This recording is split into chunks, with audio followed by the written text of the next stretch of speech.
और वहीं राजस्थान विधानसभा चुनाव के मद्देनजर नवतीस टीवी की टीम पहुंची आदर्श नगर विधानसभा, जहां प्रचार प्रसार में जुटे बीजेपी प्रत्याशी रवि नैयर से वरिष्ठ संवाददाता उमंग माथुर ने की खास बातचीत।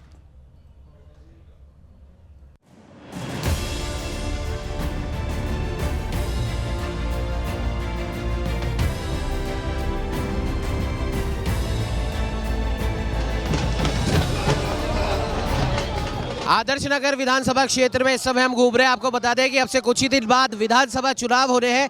आदर्श नगर से बीजेपी प्रत्याशी रवि नैयर जी हमारे साथ हैं। जनसंपर्क अभियान पे वो निकले हैं। सर, जनसंपर्क अभियान बहुत जोरों शोरों से चल रहा है, कुछ दिन बाद ही चुनाव है, क्या कहना चाहेंगे? जनसंपर्क अभियान तो क्या है, मैं तो इनके परिवार का सदस्य हूँ, 35 साल में इनके बीच में हूँ। बस अब तो हम लोग इसका सबके साथ रामाशमा कर रहे हैं, चुनाव एंजॉय कर रहे हैं। चुनाव तो एक तरफा हो गया, आप देख रहे हो जहाँ तक नजर जाती है भगवा भगवा भगवा।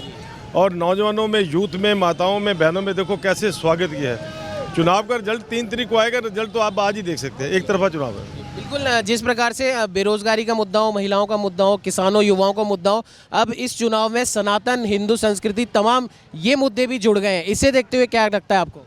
देखिए, 5 साल तुष्टिकरण, बच्चियों से रेप करके टुकड़े करके भट्टियों में डाला गया, बड़े बड़े मंदिरों के द्वार तोड़े गए, किसानों के साथ धोखा, कर्जा माफ के नाम के ऊपर उनका शोषण, नौजवानों के साथ शोषण। देखिए, नौजवान का, किसान का बच्चा गांव में बैठ के मोमबत्ती की, लालटेन की लाइट के अंदर पढ़ता है। जब वो बस में सवेरे एग्जाम देने जाता है, उतरते ही उसको पता चलता है मेरा पेपर लीक हो गया। ऐसी भ्रष्ट और निकम्मी सरकार आज तक किसी ने नहीं देखी।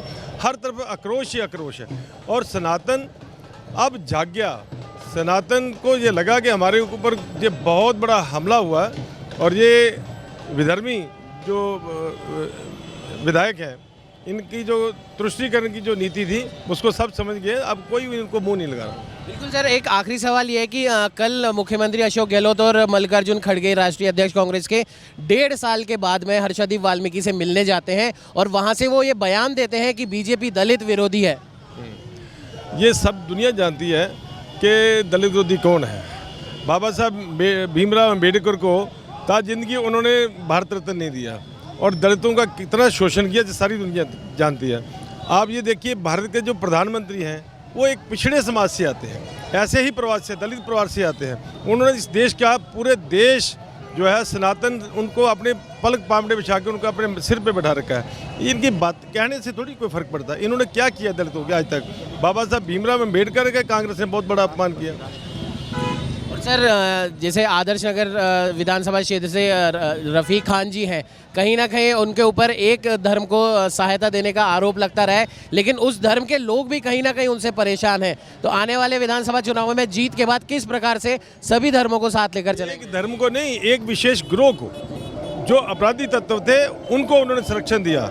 आम धर्म के जो गरीब था उसको, गरीब के कभी गए नहीं, उनको मोहल्लों में नहीं गए, लोग उनको त्रैम कर रहे हैं। मगर एक विशेष जो उनके साथ लोग जुड़े हुए थे, एक वर्ग के जो शोषण करते थे, जो पैसे का उनको एक हिस्सा देते थे, उनका उन्होंने मदद किया, क्योंकि उसकी शेयरिंग उनके पास जाती थी। ये थे हमारे साथ रवि नैयर जी, और उनका साफ तौर पर कहना है कि आने वाले विधानसभा चुनावों में, जो कि अब से कुछ ही दिन बाद मतदान यहाँ पर होना है, और अब आदर्श नगर की जनता समझ चुकी है कि जिस प्रकार से पूरे 4.5 साल 5 साल तुष्टीकरण की जो राजनीति चली है, अब उस राजनीति का अंत करने का समय आ गया और एक बार फिर से सनातन संस्कृति का परचम आने वाले विधानसभा चुनावों में लहराएगा। सहयोगी कैमरामैन कुलदीप के साथ उमंग माथुर, नवतेज टीवी।